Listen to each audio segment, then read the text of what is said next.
welcome. I'm Sam Jones again, just like I was earlier, and it's good to have you with us one more time. You know what? I am in a position to do something really unique here at Rogers State Public Television. I'm really excited about this. Let me give you what's coming, then you're going to meet the expert on it who's here with us today. We're talking about a documentary called Searching for Sequoyah.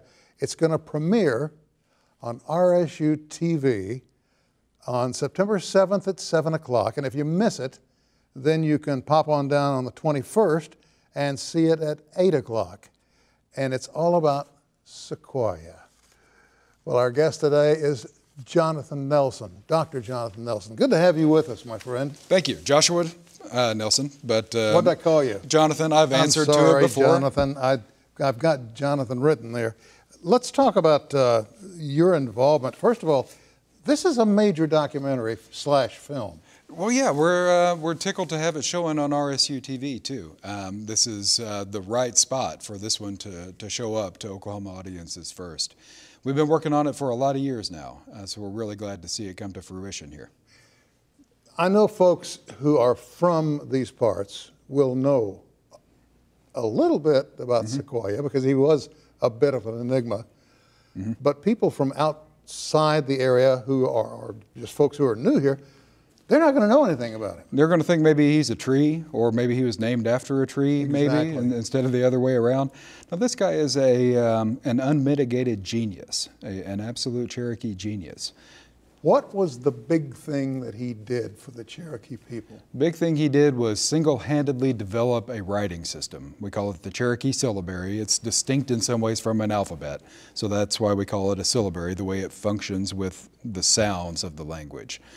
Prior to that, we don't know really of anyone who sat down by themselves and put together a writing system. And we have to point out that he was not a scholar. He was not a man of letters. He was not highly educated. No, he just had a brain like nobody else's. So he started off as a silversmith. That was kind of his first calling. He was a blacksmith too. He soldiered for a while in the War of 1812.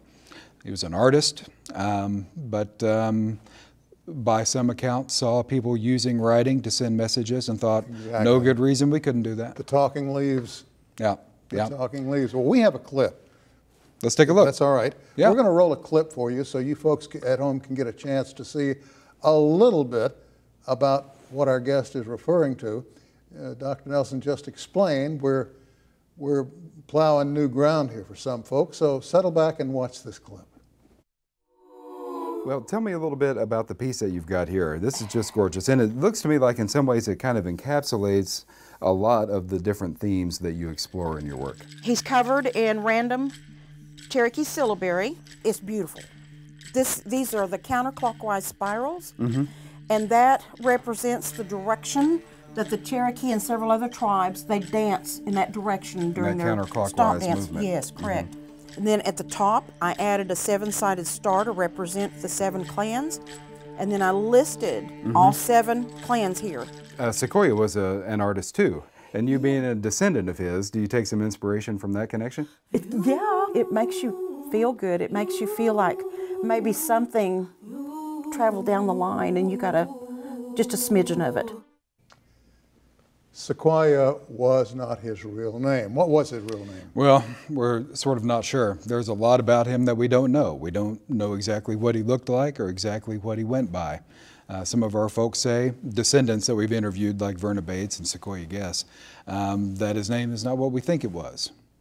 What do you think it was? What do some people think it is? Well, George Guess is sort of an English translation we hear a lot about. What Sequoyah might mean is still something we're not quite sure about either. Some people think it means pig-like because of an infirmity. I think Sequoyah works well enough for our purposes now. He spent a great deal of time alone.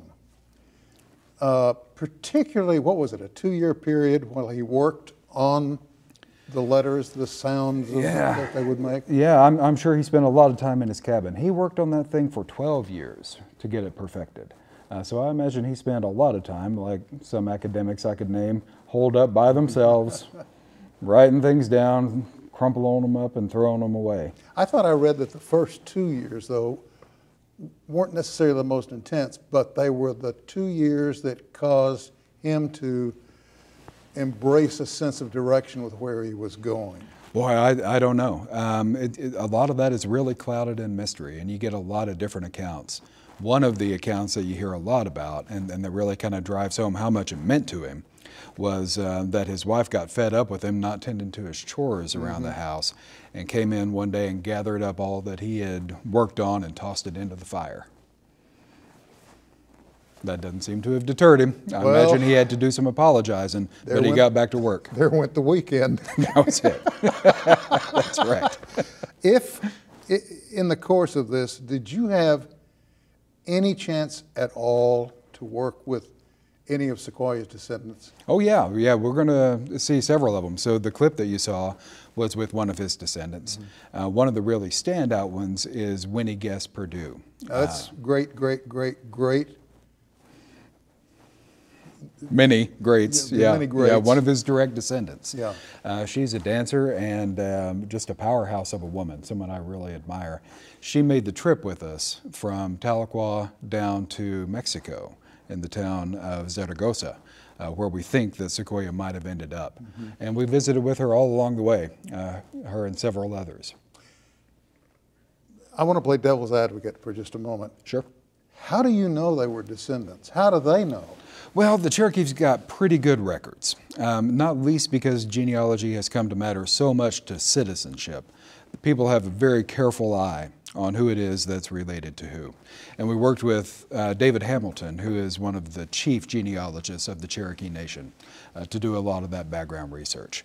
So to the extent that all records are perhaps a little bit suspect, we think we've got some of the best around. Can I give you a little free advice? I'll take it. Save every scrap, every note, every piece of paper that you used. Bind them all up and put them in a folder of some kind and don't touch them. Because about 10 years from now, you're going to say, hey, how did I do that? Or what did that mean? Did I leave that out? Should I put this in? And you're going to be amazed at the questions that packet of information will do for you. I will certainly do that, and I'll do it not least because somebody has done that for us. We spent a lot of time down in the archives of the Cherokee Heritage Center and other libraries, found old pictures of just remarkable information, and had somebody not kept every scrap of that, we'd have been in a world of hurt. You know, it's interesting to me, I've got 2 minutes. I've got to get this in. I know purebloods and full-bloods who refuse to this day, and they're elderly, who refuse to carry a $20 bill because Andy Jackson's picture's on it. I don't blame him. I'm not a fan I mean, he was either. the president that signed the removal and the forced removal. I think we hold him accountable for a great deal that went wrong in relations between the nations. And one more thing I want to point out. In case you folks are believers in John Wayne movies, put this in your pillow. Indians never broke a treaty. White guys did. Look it up. You'll find I speak the truth. Am I right? As far as I know I haven't documented each and every one of them, but I believe that treaties are sacred and we hold them that way. Yeah. Gosh, so much history in this state and so many people. Got some amazing stories to tell out there, and we're glad to share some of them with the descendants and the contemporary Cherokees that are carrying on Sequoyah's legacy today. You will never know how envious of you I am, being able to walk this road. It's been a remarkable journey, really an eye-opening one. Wow. Hey, thank you for taking the time Sam, to come pleasure. visit. Good to see you, my You friend. too. And my best to the folks at the tribe. Thanks so much. We'll have see a you around safe- soon, I hope. Have a safe trip back to school. Thank you. All right, let me get the plug in again because I want you to know the times on this. It's Searching for Sequoyah. This is a big deal, ladies and gentlemen, and I want you to try to see it. Searching for Sequoyah, and it premieres on RSU TV on September 7th at 7 o'clock. Now, if you're on vacation, for some reason you didn't set the record button, it's going to air a second time. It'll air on September 21st at 8 o'clock on RSU Public Television. Do not miss it. It's worth more than your time, I promise you. That's all the time we have. Thank you for joining us. We'll see you next time.